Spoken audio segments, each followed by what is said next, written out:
I thank my friend for yielding me this time, and I thank him and our colleague Ada Bernice Johnson for joining me at the Center for African American Studies at the University of Texas at Arlington last Thursday evening. It was a wonderful experience for me and President Vista Kabari, Dr. Jason Skelton, and my longtime friend, Dr. Marvin Delaney, were perfect hosts.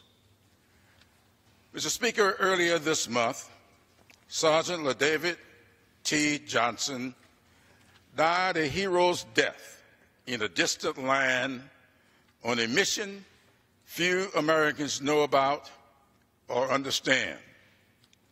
This weekend, his grieving family, including his pregnant wife, took him to his final resting place in Florida.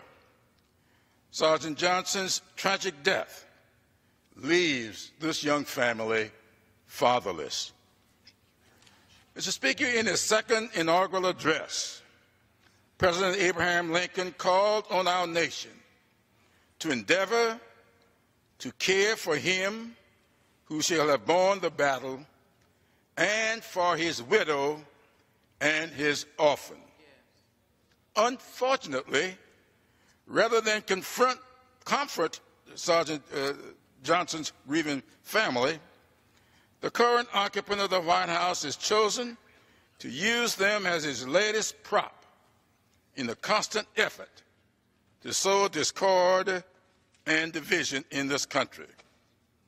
The President and White House Chief of Staff John Kelly, who happens to be a four-star general, have insulted and smeared an honorable public servant who happens to be a five-star Congresswoman, and in effect called her and the grieving widow, her constituent, liars. Congresswoman Frederica S. Wilson has been a champion for the people of South Florida for decades.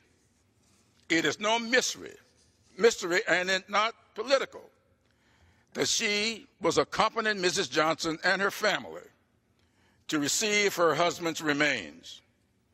She had mentored Sergeant Johnson throughout his childhood. I have participated in several of Congresswoman Wilson's 500 Role Models events and have spoken for one of their graduations.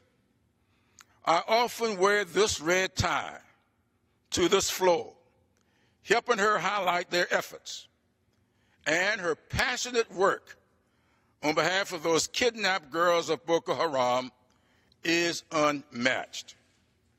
As a husband of a five-star African-American woman for more than 56 years, and the father of three African-American daughters who are working hard to earn their stars every day, I feel compelled to respond to General Kelly and completely disregard his concocted misrepresentations.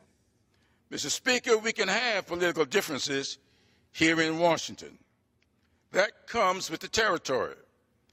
But people need to have the common decency and basic humanity to refrain from exacerbating the pain of those already suffering so much. I was taught from childhood that silence gives consent. I want the White House to know this. I and the members of the Congressional Black Caucus will not be silent, and we will not be silenced.